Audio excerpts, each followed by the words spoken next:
This channel does not promote any violent, harmful, or illegal activities. All content provided by this channel is meant for an educational purpose only. বারুইপুরের দিকে নজর রাখবো। বারুইপুরে নাবালিকা ধর্ষণ খুনের ঘটনার পর যে অশান্ত পরিস্থিতি তৈরি হয়েছিল, ভাঙচুর চলেছিল, বিক্ষোভ দেখানো হয়েছিল, সেই ঘটনায় সিপিএম নেতা লাহেক আলীকে গ্রেপ্তার করা হয়েছে। তাকে আজ আদালতে পেশ করা হয়েছিল।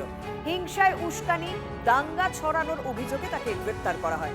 লাহেক আলীর পাশাপাশি সুজন চক্রবর্তী সহ আরো বেশ কয়েকজন বাম নেতার বিরুদ্ধে অভিযোগ দায়ের করেছিল বিজেপি। মাথায় হেলমেট পরিয়ে আজ ধৃত সিপিএম নেতা লাহেক আলীকে আদালতে পেশ করা হয়। লাহেক আলীকে যখন আদালতে নিয়ে যাওয়া হচ্ছিল, লাহেক আলী স্পষ্ট জানিয়েছেন যে রাজনৈতিক উদ্দেশ্যে তাকে গ্রেপ্তার করা হয়েছে।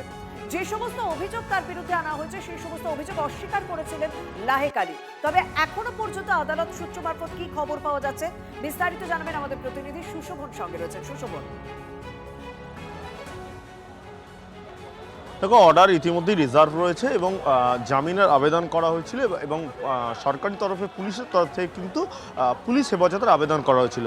সরকারি আইনজীবী তিনি আদালত কক্ষে বলেন যে একেবারে যে বক্তব্য লাহেক আলী রেখেছেন সেই বক্তব্য প্ররোচনামূলক এবং শুধু তাই নয়, সেখানে পুলিশকে মারধর পর্যন্ত করা হয়েছে, বেশ কিছু লোককে একেবারে জড়ো করে সংগঠিত করা হয়েছে। এই বিষয়টি সরকারি পক্ষের আইনজীবী তরফ থেকে বলা হয়। অপর দিক থেকে লাহেক আলীর যারা আইনজীবীরা ছিল তারা কিন্তু একটা বিষয় বলেন যে মামলা করা হয়েছে সেই মামলা 12 তারিখ, 11 তারিখ যে একেবারে অভিযোগ হচ্ছে, 12 তারিখ একটি মামলা হচ্ছে।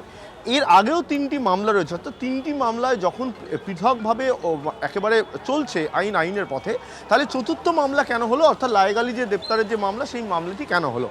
এবং সেই জায়গা থেকে বলা হয় যে এই বিষয়টা একেবারে তারা দেখছেন যে এটা পলিটিক্যালভাবে তাকে গ্রেপ্তার করা হয়েছে এবং তিনি যদি প্রতিবাদী কণ্ঠ, তিনি সেখানে দাঁড়িয়ে একেবারে যে প্রতিবাদ করেছিলেন, মানুষের জন্য করেছিলেন, সেই প্রতিবাদী কণ্ঠকে কোথাও বন্ধ করার চেষ্টা করা হচ্ছে বলে লাহেক আলীর আইনজীবীর তরফ থেকে দাবি করা হয় আদালত কক্ষের মধ্যে। ইতিমধ্যে যেই অর্ডার রিজার্ভ রেখেছে এবং অর্ডারের পর বোঝা যাবে যে আদালতে কি হবে। নজর রাখো, কারণ সেই আপডেটও আমরা দর্শকদের সামনে তুলে ধরবো। তবে লাহেক আলীর আইনজীবী তিনি যে বক্তব্যটা রেখেছেন সেই বক্তব্যটাই আজকে শোনা গিয়েছে যখন লাহেক আলীকে আদালতে নিয়ে যাওয়ার সময় আদালতে নিয়ে যাওয়া হচ্ছিল।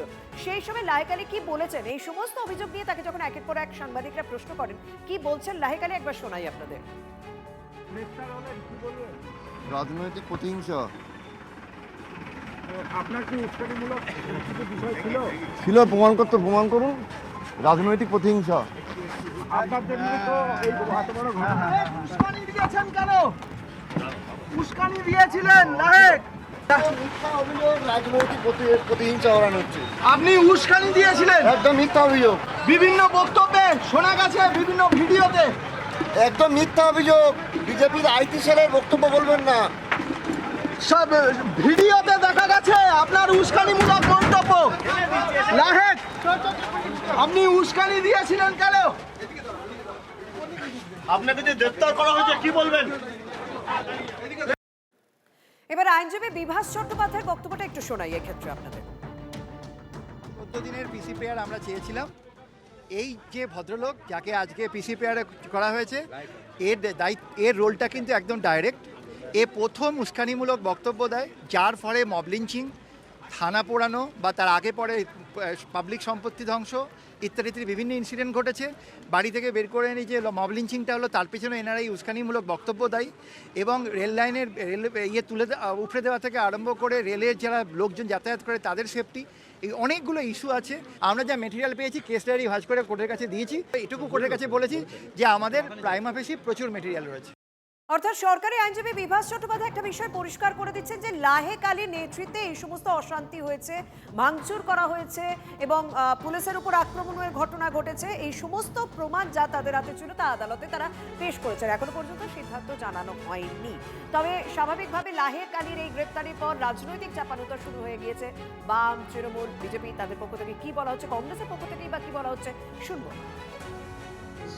পরিচালিত সংবাদ মাধ্যমের চিত্রনাট্য অনুযায়ী পুলিশ মন্ত্রী যদি চলেন তাহলে সেটা খুব বিপজ্জনক, যার সাথে বাস্তবে কোনো সম্পর্ক নেই। এটা রাজনৈতিক উদ্দেশ্য মনোভাবে, রাজনৈতিক উদ্দেশ্য প্রণোদিত হয়ে এই গ্রেপ্তার করা হয়েছে। কোন ঘটনায় গ্রেপ্তার বা ইত্যাদি ওরা নিশ্চয়ই পরে দেখাবেন, কিন্তু যেটা বলা হচ্ছিল লিঞ্চিং বা কিছু একটা, সেই ঘটনা যখন ঘটেছে লায়কালি তার চাইতে পরে ওখানে পৌঁছেছে, তদন্ত করলেই বোঝা যাবে। বরং এটা সবাই জানেন, ওখানে পুলিশের ঘেরাটোপের পর লাহেকালি গেছেন। ওরা ক্ষমতা আছে, গ্রেপ্তার করেছেন। যদি তদন্তের আগেই কখনো কাউকে নির্দোষ বলে দেওয়া হয়, তদন্তের আগেই টাকা পয়সা দেওয়ার ব্যবস্থা হয়, তদন্তের আগেই যদি কে দোষী, কার কত বড় অপরাধ তাই নিয়ে বড় বড় বৃত্তান্ত হয়, তাহলে সেটা আইনের শাসন নয়। এই বিষয়টা যেহেতু পুলিশ প্রশাসন এবং তদন্ত, আমরা সমস্ত খবর সংগ্রহ করা হচ্ছে, তথ্য সংগ্রহ করা হচ্ছে। পুলিশ কোনো একটা কারণ দেখিয়ে গ্রেফতার করেছে, কিন্তু সেইটা তার কোনো যৌক্তিকতা ছিল কি নেই, আমরাও আমাদের যে বিভিন্ন সোর্স আছে আমরা সমস্ত রকম খবরাখবর নিচ্ছি।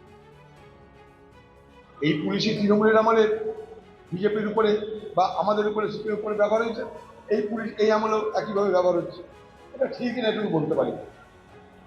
ওইখানকার ঘটনা বারুইপুরের ঘটনা, একদম পিছনে নারী চক্র আছে, মাদক চক্র আছে, দেখেনি সবাই। এখানকার কী হয়েছে না যে মানুষ সব দেখতে পাচ্ছে। কিন্তু এই সরকারকে যে মানুষ অনেক প্রত্যাশা করে, অনেক আশা করে সরকারকে তারা ক্ষমতা এনেছে, এই সরকার তার প্রত্যাশার মতো কাজ করুক, এটা আমি অন্তত দাবি করব। বারুইপুরের লাহেকালি একটি ঘটনা, একটা অপরাধিক ঘটনাকে কেন্দ্র করে মানুষকে সাম্প্রদায়িক উস্কানি দিয়েছে এবং গণপিটুনি দিয়ে একজনকে মার্ডার করার ব্যবস্থা করেছে, একজন হিন্দুকে মেরেছে। তো সে তো গ্রেপ্তার হবেই। যারা এই ধরনের দাঙ্গা লাগানোর কাজ করবে তাদেরকে ছাড়া হবে না, আমাদের প্রশাসন ছাড়বে না, মাননীয় মুখ্যমন্ত্রী নির্দেশ দিয়েছেন।